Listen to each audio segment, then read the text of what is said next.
four noble truths of Gautama Buddha. Number one, life inevitable sufferings. Number two, there's a cause to our suffering.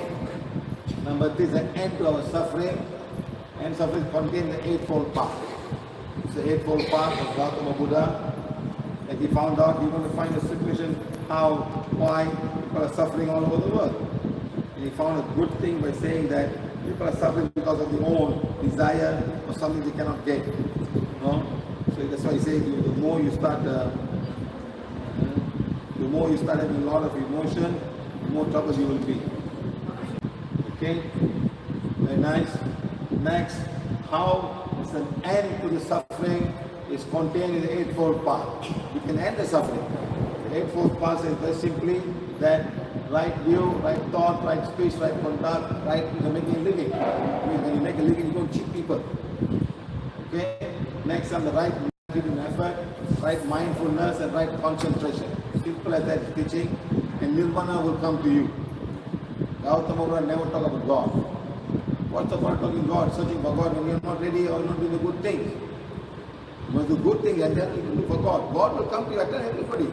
You start healing somebody, God is standing beside you. And who is the God?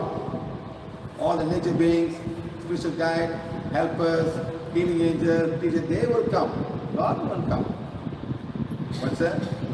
God won't come. Simple. Look at this charger. This phone is a charger. Can I touch it? Can touch it. Nothing happens. Why? Because I've got a transformer.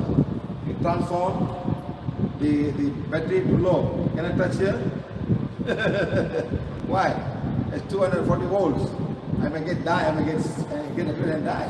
But this I can touch. So this is the transformer. So God is a very high energy level.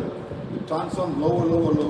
That's why you got a spiritual guide, helpers, teachers to come to you and do what is good for you. That's why you must always ask for them to come to you. God cannot come to you. It's a big light, you may be blind. The light is so bright that you get blinded.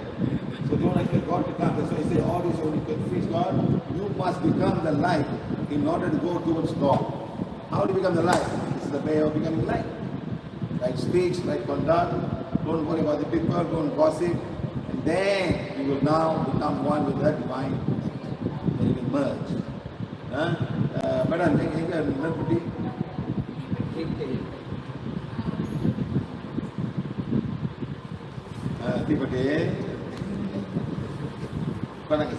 see.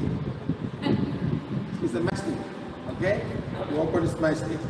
Okay, put a mastic, It's a small fire. Small fire. Small fire. It's a small fire.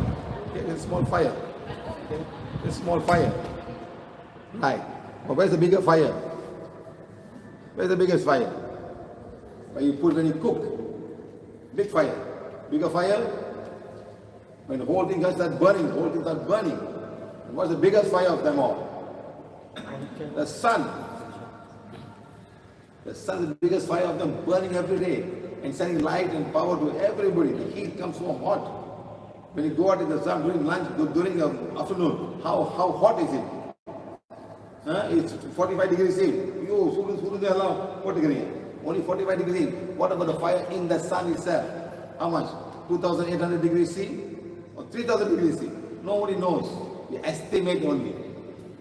That is the divine. Divine is even much more than that. That's the divine fire. The divine fire don't burn. The divine fire will cool you down. But you can merge with the light. You must be the divine fire to merge. That's why we're saying, I am a being of divine fire. I am the purity God desire. My soul, the soul of divine fire, my soul is the purity God. So your soul must also become one of the lights. And then you can merge. Sometimes you ask me, so I will drink every day. You cannot be a light the same day. Slowly you will improve. Okay? Right. So now